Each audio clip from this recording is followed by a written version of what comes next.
তৃণমূল করাই যেন এখন বড় অপরাধ হয়ে গেছে। মালদার এমনই ঘটনায় চাঞ্চল্য ছড়ালো।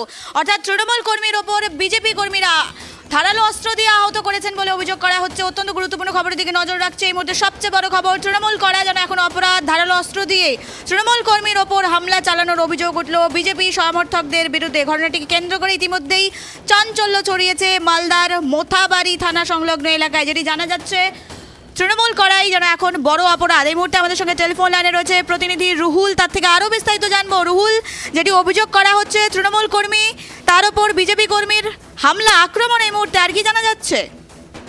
দেখো নিবেদিতা, তোমাকে প্রথমেই জানাবো, তৃণমূল করলে কবজি কেটে নেওয়া হবে, বলতে হবে জয় শ্রীরাম ধ্বনি। এই অভিযোগে প্রতিবাদ জানানোর ফলে তৃণমূল করার অপরাধে মারধর এবং হাসুয়া দিয়ে কোপানোর অভিযোগ উঠল মালদার মোথাবাড়ি থানার রথবাড়ি গ্রাম পঞ্চায়েতের এক মেম্বারের বিরুদ্ধে। এবং তোমাকে জানিয়ে রাখবো, আহত হয়েছেন, বর্তমানে তিনি মালদা মেডিকেল কলেজ হাসপাতালে চিকিৎসাধীন রয়েছেন। তার নাম সুষমা মণ্ডল রায় ও বাপি রায়।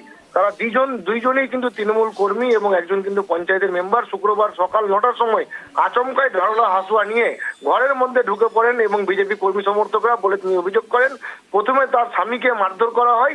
তার স্বামীকে যখন মারধর করা হয় তখন তিনি বাঁচাতে গেলে পরে তাকে কিন্তু হাসুয়ার কোপ দেওয়া হয় বলে কিন্তু অভিযোগ, এবং তার হাসুয়ার কোপ কিন্তু বাঁ হাতে লেগেছে এবং একাধিক কোপ মারা হয়েছে। ঘটনাস্থলে লুকিয়ে পড়েন সে এবং তৎক্ষণাৎই বাপি রায়ের তৎপরতায় তার স্ত্রীকে সাথে সাথে মালদা মেডিকেল কলেজ হাসপাতালে নিয়ে আসা হয়। বর্তমানে কিন্তু সেখানে চিকিৎসাধীন অবস্থায় রয়েছে। গোটা ঘটনায় কেন্দ্র করে রীতিমতো চাঞ্চল্য ছড়িয়েছে এলাকায় এবং উত্তপ্ত হয়ে রয়েছে এলাকা। ঘটনার খবর পেয়ে ছুটে আসে মালদার মোথাবাড়ি থানার পুলিশ এবং পুলিশ এসে গোটা ঘটনা তদন্ত শুরু করেছে। যদিও এই যে তৃণমূল করার নিয়ে যে বিজেপির নেতাদের মারধর, এই অভিযোগ কিন্তু অস্বীকার করেছে বিজেপি। নিবেদিতা, বেশ রুহুল, তোমার থেকে আরেকটি বিষয় জানতে চাইবো।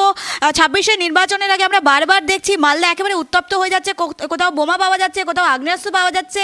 এবার তৃণমূল কর্মীর উপরে এইভাবে আক্রমণ করা হলো, এই মুহূর্তে প্রশাসনের পক্ষ থেকে কি পদক্ষেপ নেওয়া হচ্ছে? দেখো, একেবারে তোমাকে প্রথমে জানাবো যে তৃণমূলের যে যার বিরুদ্ধে অভিযোগ করা হচ্ছে বিজেপির দলবলের বিরুদ্ধে, তার বিরুদ্ধে কিন্তু মামলা করা হয়েছে। তার নাম জানতে পারা যাচ্ছে শ্যামল কর্মকার, এবং তার দলবল মারধর করেছেন এই যুবককে, এবং তারপর তার বিরুদ্ধে মামলা হয়েছে মালদার মোথাবাড়ি থানায়। পুলিশ কিন্তু গোটা ঘটনার তদন্ত শুরু করেছে ইতিমধ্যে, এবং যারা এই ঘটনায় দোষী সাব্যস্ত হবে তাদের বিরুদ্ধে কিন্তু পুলিশ মামলা করে তাদের বিরুদ্ধে কিন্তু মামলা রত করবে এবং আদালতে পেশ করবে, যেমনটা আমরা জানতে পারছি। সুষমা, বেশ রুহুল, তোমার থেকে আরেকটি বিষয় জানার চেষ্টা করব। এই মুহূর্তে সেই তৃণমূল কর্মী তিনি কেমন আছেন, সুস্থ আছেন কিনা, এবং তার পরিবারের পক্ষ থেকে আর কি জানা যাচ্ছে?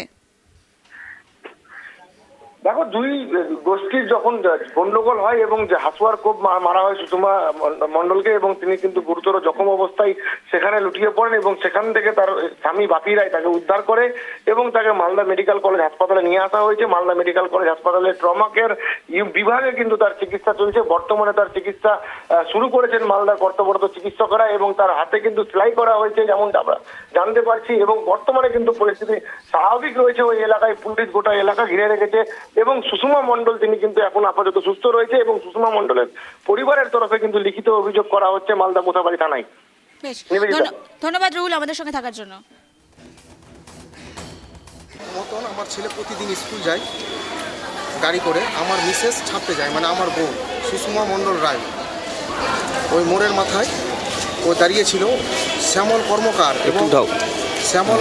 এবং তার বউয়ের নামটা আমি জানছি না, এবং তার ছেলে রনি কর্মকার আমার বউকে এলোপাথারি কোপ মারে। কেন, কী কারণে? রাজনীতির জন্য। ওরা আমাদের বাড়িতে তৃণমূলের সদস্য আছে মালা রায়, গ্রাম পঞ্চায়েত মেম্বার, আমাদেরকে চাপ দেয় বিজেপি করার জন্য। সদস্যকে মারধর করার অভিযোগ বিজেপির বিরুদ্ধে অভিযোগ, কি বলবো? গ্রাম্য বিবাদ আমার কাছে যতটা খবর এসছে, পশ্চিমবঙ্গে আর মালদাতে তৃণমূলে তো পায়ের তলার মাটি সরে গেছে, সেই জন্য গ্রাম্য বিবাদ, পারিবারিক বিবাদ, সাংসারিক বিবাদ, এইটাকে যখনই কেউ ঘটনা ঘটাচ্ছে তখনই বিরোধী দলের ঘাড়ে এই দোষ চাপ দেওয়া হচ্ছে।